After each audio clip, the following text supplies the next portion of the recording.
It's no secret that Ford has been having transmission trouble with some of its models. That's right. Legal action in the US has seen the car manufacturer pay out millions, and there's currently another lawsuit underway in Australia. But the issues aren't limited to Ford customers overseas, as our story earlier in the year showed. A story that's opened a massive can of worms, because it turns out this power shift problem has affected loads of you. Jill investigates.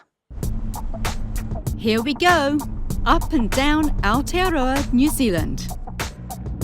Because just about everywhere there are fed-up Ford owners who want our help. I would like Ford to front up, pay me my money back and help out all the other people that are in the same situation. Calvin and a heap of others saw Fairgo's story about a couple from Wanaka. In that story, Aaron and Nicola's Mondeo transmission failed after just 100,000 kilometres. They were told the transmission needs a full replacement, and that would cost pretty much the same as the value of the car. Ford said, out of warranty, no can do. But after Fairgo got involved, they paid up. So we're stoked. Yeah. Saying the change of heart was down to new servicing information. Just done a complete U-turn. Yeah. Thanks to you guys. Either way, it got other owners thinking. I was just blown away that the car you had on the show was brought from the same company as mine, had the same kilometres as mine, failed at the same kilometres as mine. We thought, hang on a minute, that's exactly the same as what we encountered. So while we thought it might have been case closed, oh no, it's very much open with lots of Ford owners with similar complaints, but no payout. Which got us wondering, what's actually going wrong? And how long should well-serviced transmission systems be expected to last? Well, according to this lifelong mechanic, would have thought at least 300,000 Ks. If it's looked after, shouldn't be a problem. These things are getting to half that. Take these four Mondeo owners. Calvin from Christchurch, 2014 model, transmission fail at 96,000 kilometres. Then there's Steve from New Plymouth, 2013 model, transmission fail at 82,000 kilometres. Another Steve from Dunedin, 2012 model, transmission fail at 149,000 kilometres. And Wade from Taupō, 2013 model, transmission fail at just 63,000 kilometres. Now, after Aaron and Nicola's case, Ford drove home it was committed to quickly and effectively addressing issues, even if the vehicle is outside its warranty, even if it's been serviced outside of the Ford network. The key being the required servicing is completed at the scheduled time, namely a transmission service every 60,000 kilometres. That should have been great news for Steve from New Plymouth. He looks after his cars, his old Ford Popular and his new Mondeo. So he took immediate action when the gears played up. They did the oil change earlier than the 60,000 at the 55. But not long after, a complete transmission fail, costing $11,500.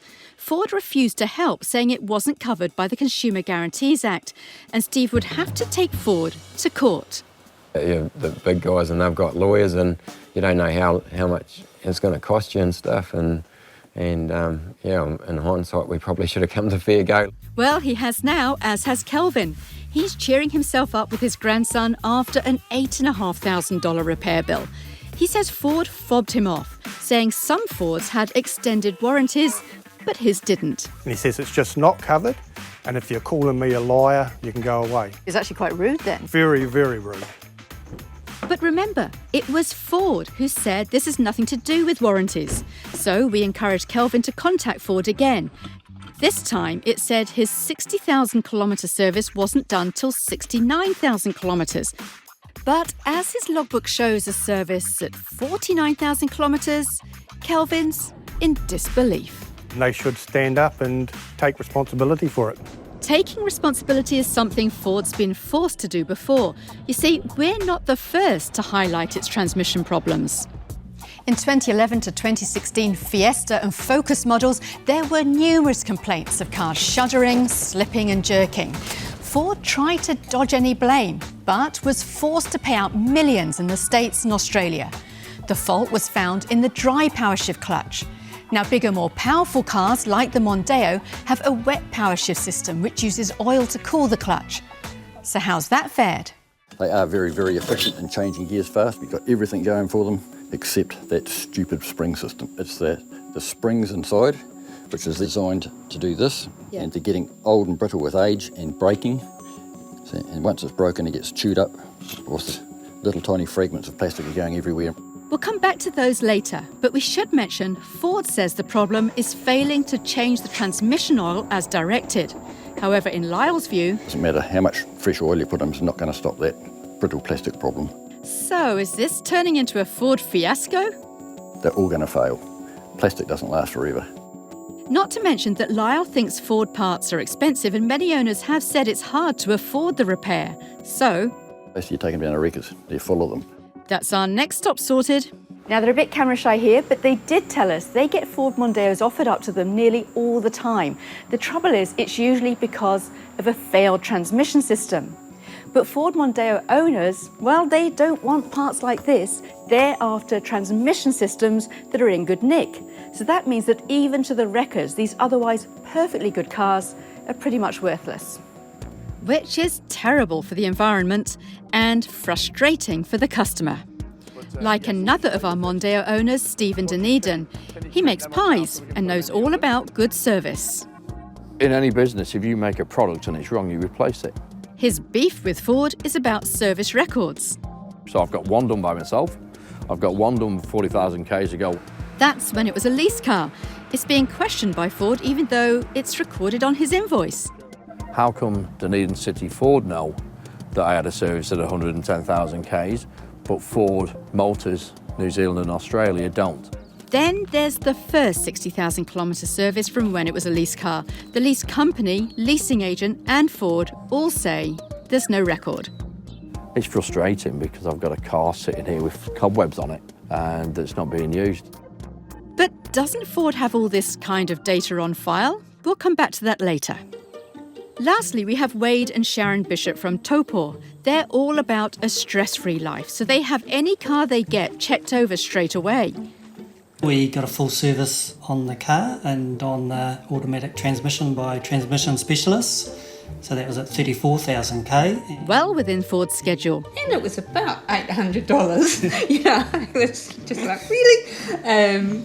So, you know, he was really particular about that, and we had all the evidence for it. But when the car had done just 63,000 kilometres, it failed. They took it for repair.